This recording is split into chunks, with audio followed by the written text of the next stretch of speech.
बोले भगवान श्री कृष्ण की जय। गुरु नानक भगवान की जय। आज हम श्रीमद् भागवत महापुराण के 90वें स्कंद में 18वां और 19वें अध्याय में ययाति चरित्र का वर्णन है। ययाति चरित्र को जो है आज हम पढ़ेंगे। तो पहले हम 18वां अध्याय शुरू कर रहे हैं, जिसका शीर्षक है ययाति चरित्र। श्री सुखदेव जी कहते हैं, परीक्षित, जैसे शरीरधारियों के 6 इंद्रियां होती हैं, वैसे ही नहुस के 6 पुत्र थे। उनके नाम थे यति, ययाति, संयाति, आयति, व्यति और कीर्ति। नहुस अपने बड़े पुत्र यति को राज्य देना चाहते थे, परंतु उसने स्वीकार नहीं किया, क्योंकि वह राज्य पाने का परिणाम जानता था। राज्य एक ऐसी वस्तु है कि जो उसके दांव पेंच और प्रबंध आदि में भीतर प्रवेश कर जाता है, वह अपने आत्मस्वरूप को नहीं समझ सकता। तो एक तो यहाँ ये देखिए, ये यति जो है, जो नहुस जी के पुत्र, सबसे बड़े पुत्र जो है, राज्य लेना नहीं चाहते थे। वो क्या सोचते थे, और जो बात सोचते थे वो वास्तव में सही सोचते थे, कि राज्य एक ऐसी वस्तु है कि जो उसके दांव पेंच और उस प्रबंध आदि में भीतर प्रवेश कर जाता है, वह अपने आत्मस्वरूप को नहीं समझ सकता।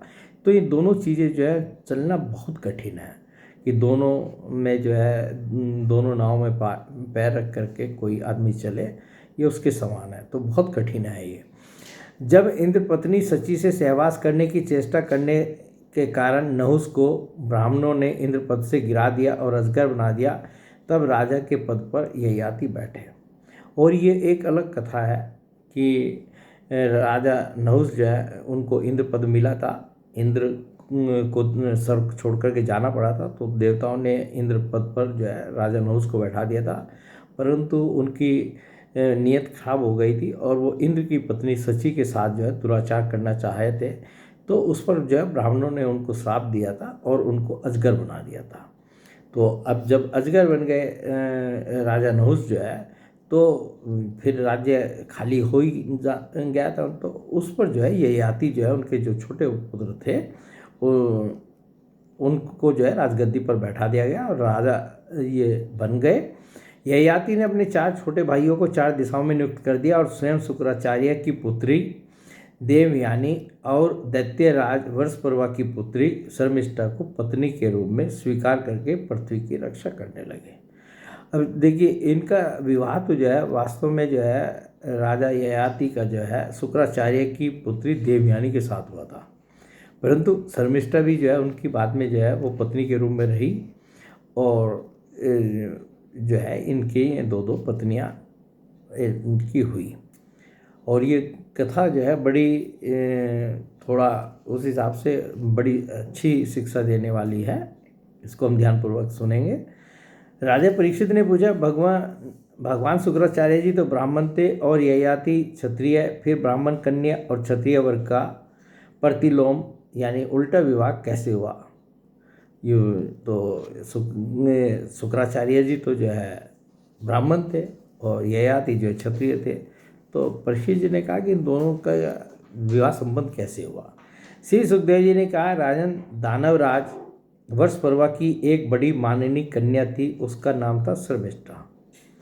तो वहाँ पर जो है दानवराज वर्षपर्वा जो है थे, उनकी एक कन्या थी, उसका नाम था शर्मिष्ठा। और शुक्राचार्य जी जो हैं, ये इनके वर्षपर्वा के जो है गुरुजी थे, वह गुरुजी थे। और इनकी जो है शुक्राचार्य जी की पुत्री का नाम था ये देवयानी।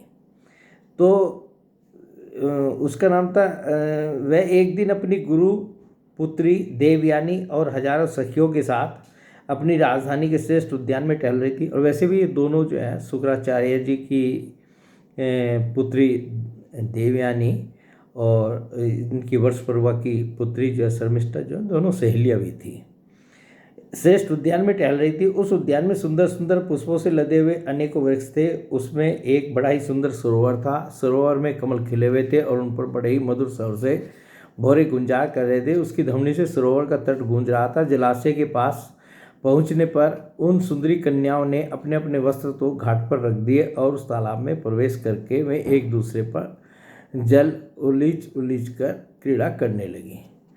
तो वहाँ पर एक उद्यान में जो एक जलाशय था, तो वहाँ पर पहुँचने पर इन कन्याओं ने जो अपने वस्त्र तो जो है घाट पर रख दिए और जो है उसमें तालाब में प्रवेश करके एक दूसरे पर जल उलीच कर क्रीड़ा करने लगी। उसी समय उधर से पार्वती जी के साथ बैल पर चढ़े हुए भगवान शंकर आ निकले। उनको देखकर सबकी सब कन्याएं, जितनी भी कन्याएं जो है वहाँ पर स्नान कर रही थी, वो सब सकुचा गई और उन्होंने झटपट सरोवर से निकलकर अपने अपने वस्त्र पहन लिए। भगवान शंकर पार्वती जी को देख करके जो है सब निकल आए और जो है जल्दी जल्दी उन्होंने अपने वस्त्र पहन लिए। अब इसमें क्या गलती हो गई? शीघ्रता के कारण शर्मिष्ठा ने अनजान में देवयानी के वस्त्र को अपना समझकर पहन लिया।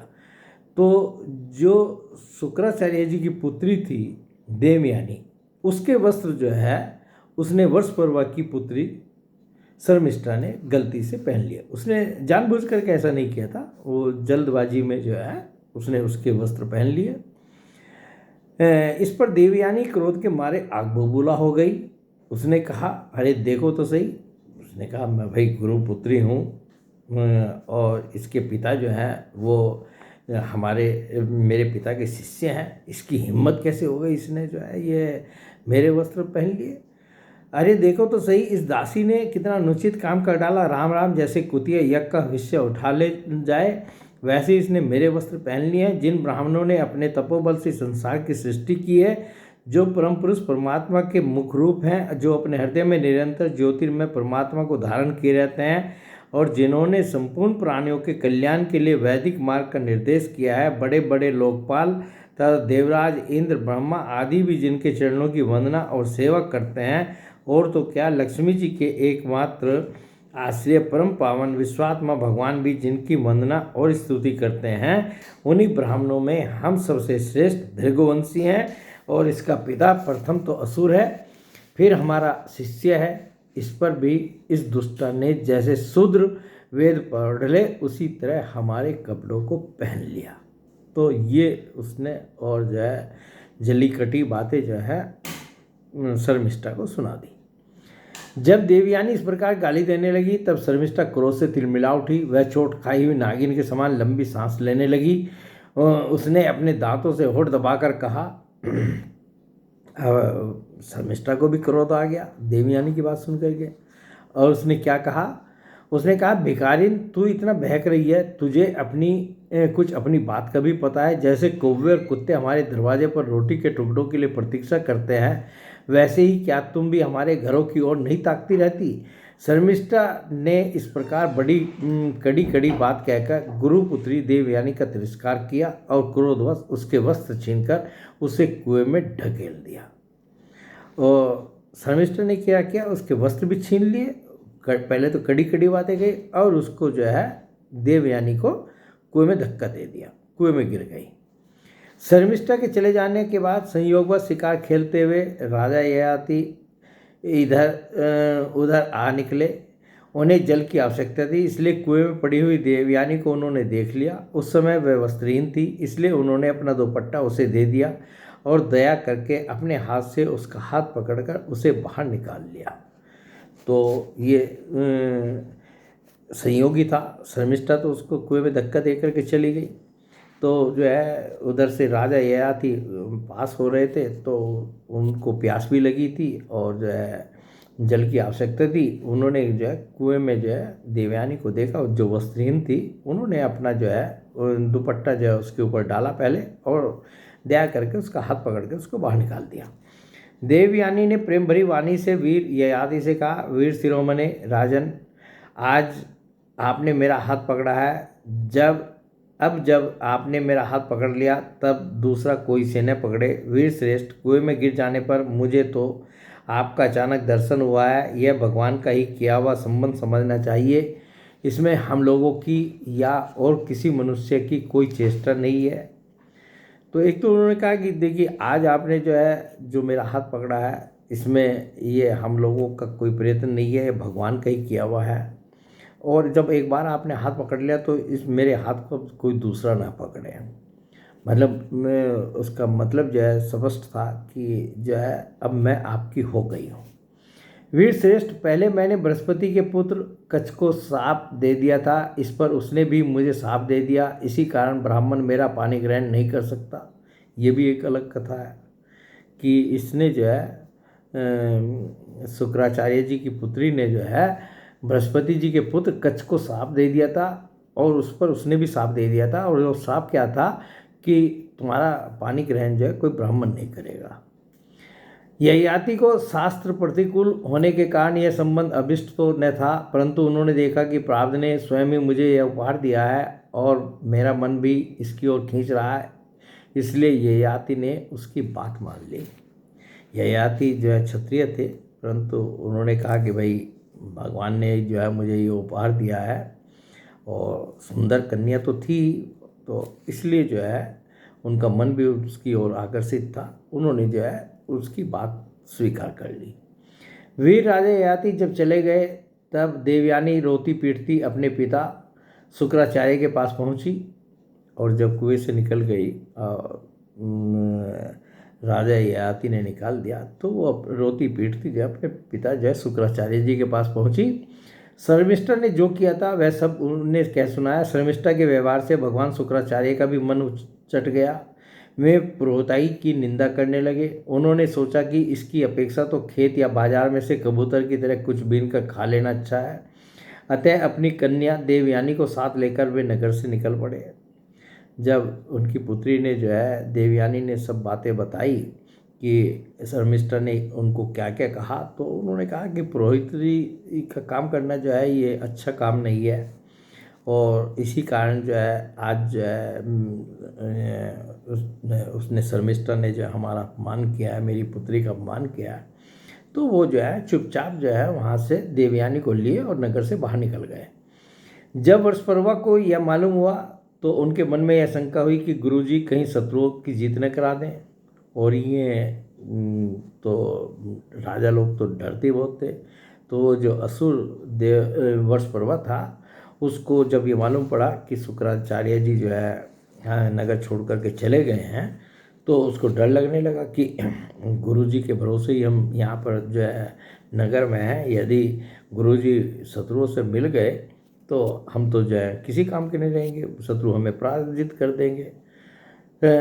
कहीं शत्रुओं को की जीत न करा दें अथवा मुझे श्राप न दे दें। ऐसे में उनको प्रसन्न करने के लिए पीछे पीछे गए और रास्ते में उनके चरणों पर सिर के बल गिर गए और ढूंढने के लिए निकले। मिल गए तो एकदम जो है जाकर के शुक्राचार्य जी के चरणों पर सिर रख दिया, गिर गए। भगवान शुक्राचार्य जी का क्रोध तो आधे ही क्षण का था। उन्होंने वर्षपर्वा से कहा, राजन मैं अपनी पुत्री देवयानी को नहीं छोड़ सकता, इसलिए इसकी जो इच्छा हो तुम पूरी कर दो, फिर मुझे लौट चलने में कोई आपत्ति न होगी।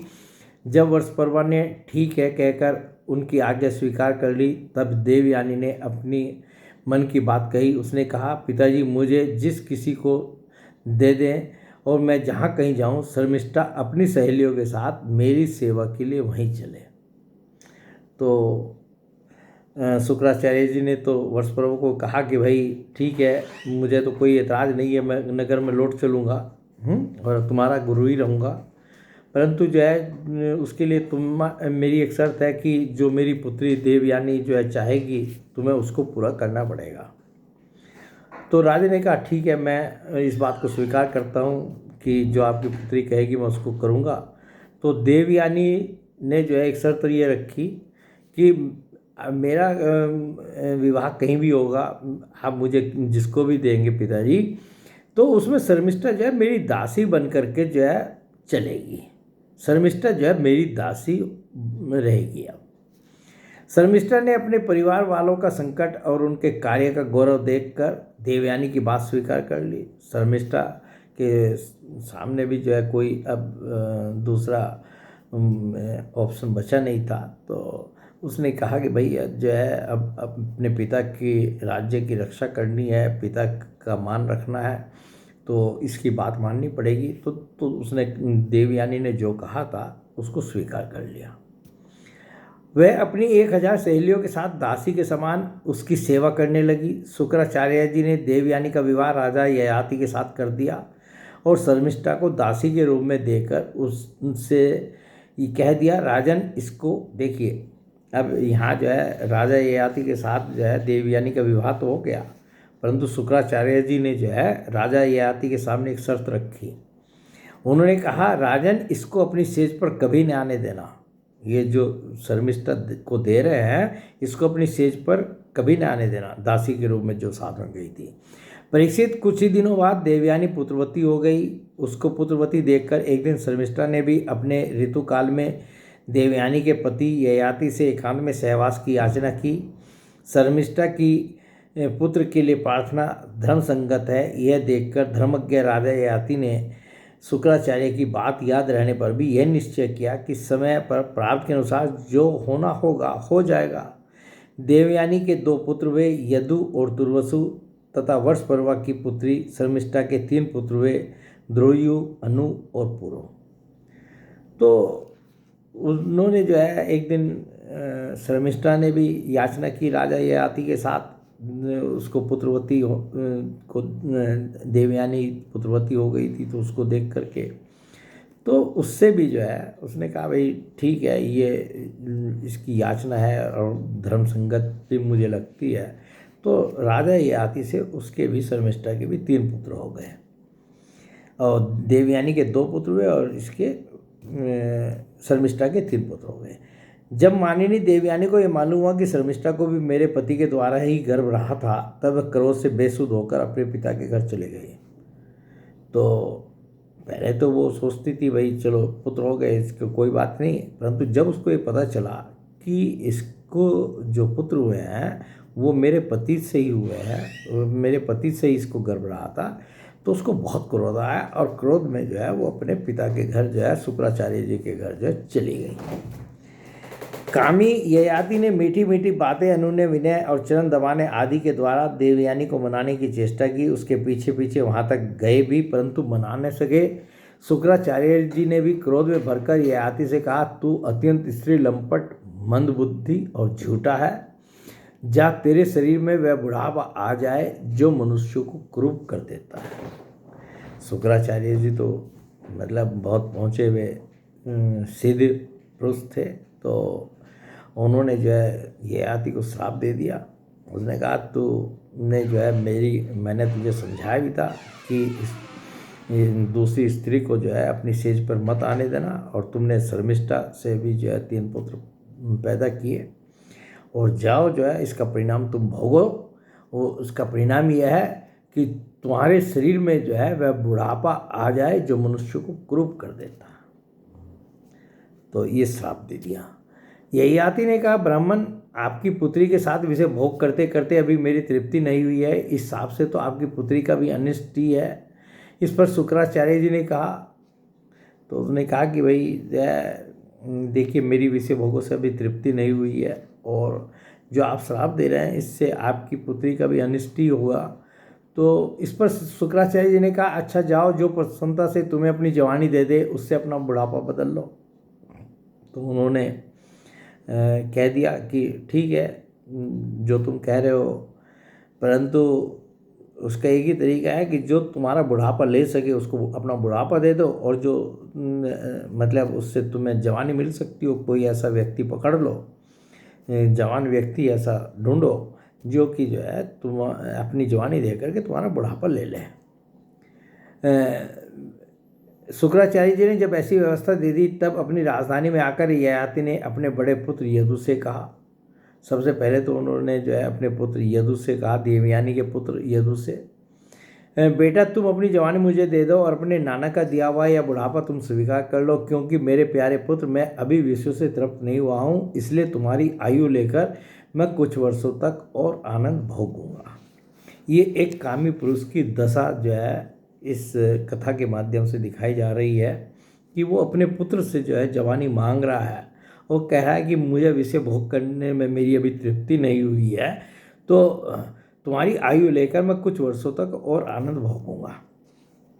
यदु ने कहा, पिताजी, बिना समय के ही प्राप्त हुआ आपका बुढ़ापा लेकर तो मैं जीना भी नहीं चाहता, क्योंकि कोई भी मनुष्य जब तक विषय सुख का अनुभव नहीं कर लेता तब तक उससे वैराग्य नहीं होता। परीक्षित, इसी प्रकार तुर्वहु, द्रोयु और अनु ने भी पिता की आज्ञा अस्वीकार कर दी। सच पूछो तो उन पुत्रों को धर्म का तत्व मालूम नहीं था, वे इस अनित्य शरीर को ही नित्य मान बैठे थे। जब ययाति ने अवस्था में सबसे छोटे किंतु गुणों में अपने पुत्र पुरु को बुलाकर पूछा और कहा, बेटा, अपने बड़े भाइयों के समान तुम्हें तो मेरी बात नहीं टालनी चाहिए। 5 पुत्र थे, 2 तो उनके देवयानी से थे और 3 शर्मिष्ठा से थे, तो 4 ने तो मना कर दिया। और अब जो सबसे छोटा पुत्र था पुरु, जो है, जो शर्मिष्ठा का पुत्र था, उससे जब पूछा तो उसने कहा कि इन्होंने राजा ने कहा, बेटा, तुम अपने बड़े भाइयों के समान तुम्हें तो मेरी बात नहीं टालनी चाहिए। पुरु ने कहा, पिताजी, पिता की कृपा से मनुष्य को परम पद की प्राप्ति हो सकती है। वास्तव में पुत्र का शरीर पिता का ही दिया हुआ है। ऐसी अवस्था में ऐसा कौन है जो इस संसार में पिता के उपकारों का बदला चुका सके। उत्तम पुत्र तो वह है जो पिता के मन की बात बिना कहे ही कर दे। कहने पर श्रद्धा के साथ आज्ञा पालन करने वाले पुत्र को मध्यम कहते हैं। जो आज्ञा प्राप्त होने पर भी अश्रद्धा से उसका पालन करे वह अधम पुत्र है। और जो किसी प्रकार भी पिता की आज्ञा का पालन नहीं करता उसको तो पुत्र कहना ही भूल है। वह तो पिता का मल मूत्र ही है। कितनी इसने धर्म की जो है बात जो है कि पुत्र कौन है और कैसा होता है, और ये इसका जो है इसकी व्याख्या की। परीक्षित इस प्रकार कहकर पुरु ने बड़े आनंद से अपने पिता का बुढ़ापा स्वीकार कर लिया। राजा ययाति भी उसकी जवानी लेकर पूर्ववत विषयों का सेवन करने लगे। वे 7 द्वीपों के क्षत्र सम्राट थे। पिता के समान भली भांति प्रजा का पालन करते थे। उनकी इंद्रियों में पूरी शक्ति थी और वे यथा प्राप्त विषयों का यथेच्छ उपभोग करते थे। देवयानी उनकी प्रियतमा पत्नी थी। वह अपने प्रियतम ययाति को अपने मन, वाणी, शरीर और वस्तुओं के द्वारा दिन और भी प्रसन्न करने लगी और एकांत में सुख देने लगी। राजा ययाति ने समस्त वेदों के प्रतिपाद्य सर्वदेव स्वरूप यज्ञ पुरुष भगवान श्री हरि का बहुत से बड़ी बड़ी दक्षिणा वाले यज्ञों से यजन किया। जैसे आकाश में दल के दल बादल दिखते हैं, कभी नहीं भी दिखते, वैसे ही परमात्मा के स्वरूप में यह जगत स्वपन, माया और मनोराज्य के समान कल्पित है। यह कभी अनेक नाम और रूपों के रूप में प्रतीत होता है, कभी नहीं भी। वे परमात्मा सबके हृदय में विराजमान है। उनका स्वरूप सूक्ष्म से भी सूक्ष्म है। उन्हीं सर्वशक्तिमान सर्वव्यापी भगवान श्री नारायण को अपने हृदय में स्थापित करके राजा ययाति ने निष्काम भाव से उनका यजन किया। इस प्रकार 1000 वर्ष तक उन्होंने अपनी उच्छृंग इंद्रियों के साथ मन को जोड़कर उसके प्रिय विषयों को भोगा। 1000 वर्ष तक। परंतु इतने पर भी चक्रवर्ती सम्राट ययाति को भोगों से तृप्ति न हो सकी। 1000 वर्ष तक विषय भोगों का भोग करते रहे तो भी जो है वो जो है तृप्त नहीं हो सके। आग में जो है जितना घी डाल दीजिए तो उससे आग बुझती थोड़ी है, वो आग और बढ़ती है। तो यही स्थिति जो है राजा ययाति के साथ हुई। तो ये अध्याय 18वां यहीं पे समाप्त होता है। अब हम 19वां अध्याय पढ़ रहे हैं और इसका ययाति चरित्र का ये अंतिम अध्याय है। ययाति का गृह त्याग। श्री सुखदेव जी कहते हैं, परीक्षित, राजा ययाति इस प्रकार स्त्री के वश में होकर विषयों का उपभोग करते रहे। एक दिन जब अपने अधपतन पर दृष्टि गई तब उन्हें बड़ा वैराग्य हुआ और उन्होंने अपनी प्रिय पत्नी देवयानी से इस गाथा का गान किया। भृगु नंदिनी, तुम यह गाथा सुनो। पृथ्वी में मेरे ही समान विषय का यह सत्य इतिहास है। ऐसे ही ग्रामवासी विषय पुरुषों के संबंध में वनवासी जितेंद्रिय पुरुष दुख के साथ विचार किया करते हैं कि इनका कल्याण कैसे होगा।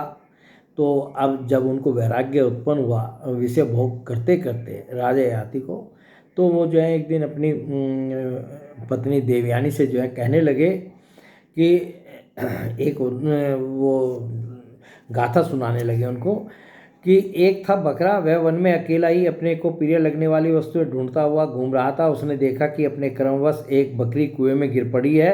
वह बकरा बड़ा कामी था। वह सोचने लगा कि इस बकरी को किस प्रकार कुएं से निकाला जाए। उसने अपने सींग से कुएं के पास की धरती खोद डाली और रास्ता तैयार कर लिया। जब वह सुंदरी बकरी कुएं से निकली तो उसने उस बकरे से ही प्रेम करना चाहा।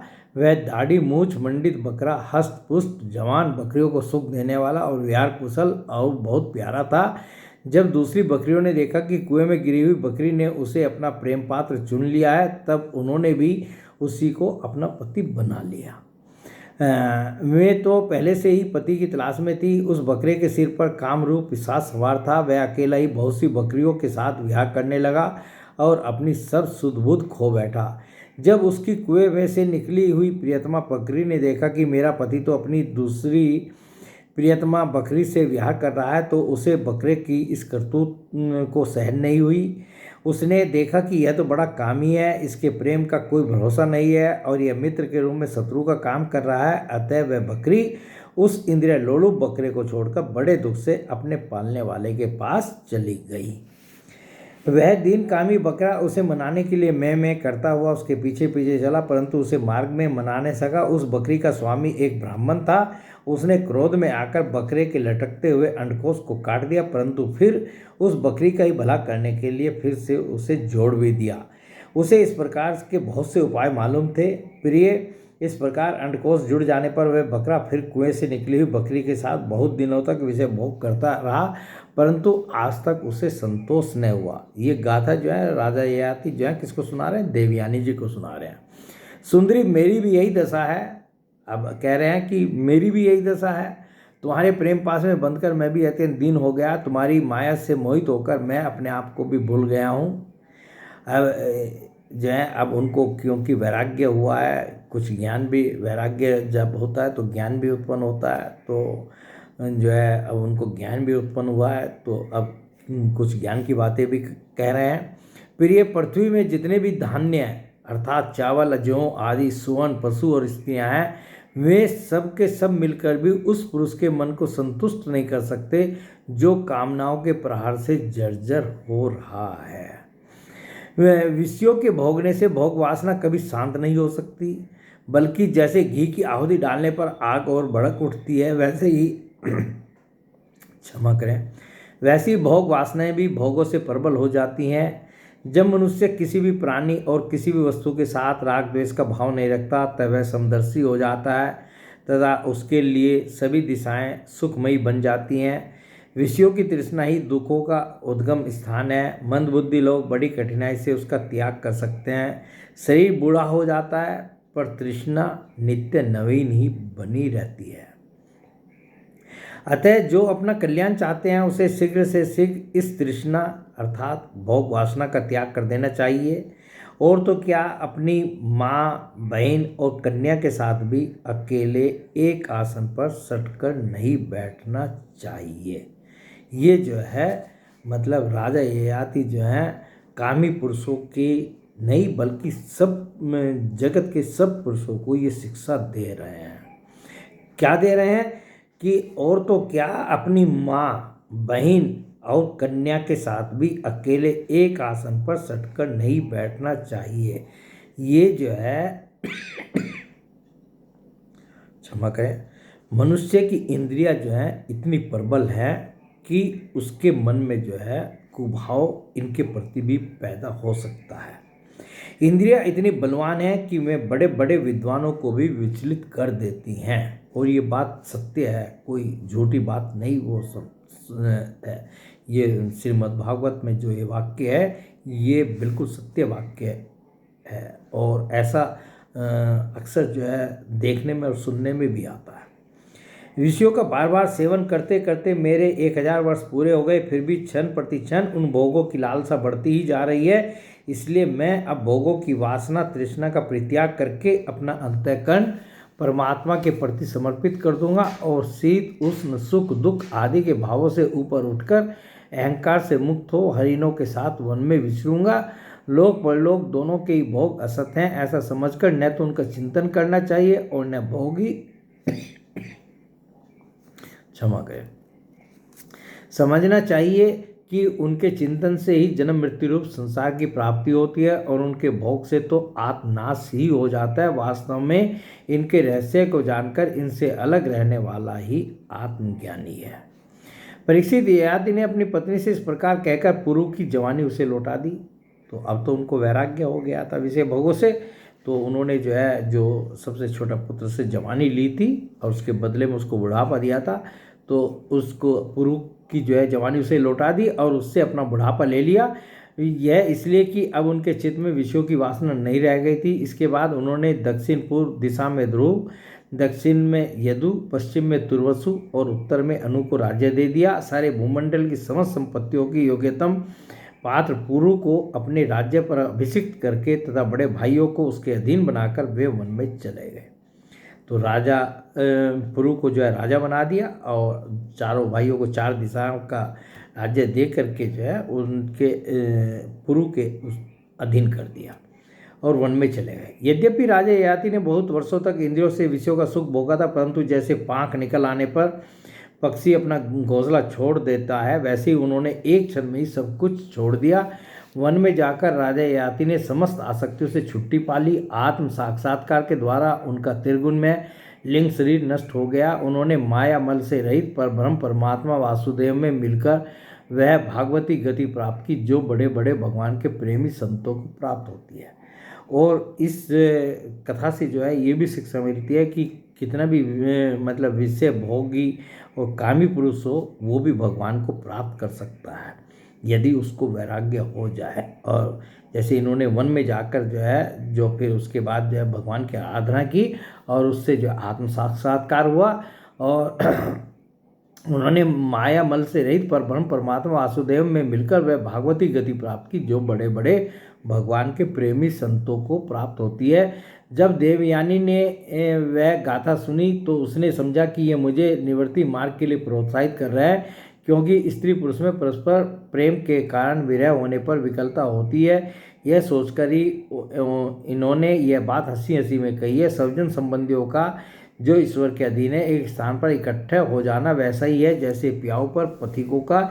यह सब भगवान की माया का खेल और सपन के सरीखा ही है। ऐसा समझकर देवयानी ने सब पदार्थों की आसक्ति त्याग दी। जो उनकी पत्नी देवयानी थी उसने भी सब पदार्थों की आसक्ति त्याग दी और अपने मन को भगवान श्री कृष्ण में तन्मय करके बंधन के हेतु लिंग शरीर का परित्याग कर दिया। वह भगवान को प्राप्त हो गई। उसने भगवान को नमस्कार करके कहा, समस्त जगत के रचयिता सर्वंतर्यामी सबके आश्रय स्वरूप सर्वशक्तिमान भगवान वासुदेव को नमस्कार है। जो परम शांत और अनंत तत्व हैं उसे मैं नमस्कार करती हूँ। ये जो है तो राजा ययाति का जो है ये चरित्र जो है 2 अध्याय में आज जो हमने पढ़ा और ये पूर्ण हुआ। तो अब अगला कोई दूसरा हम जो है कथा पढ़ेंगे। बोलिए भगवान श्री कृष्ण की जय। गुरु नानक भगवान की जय।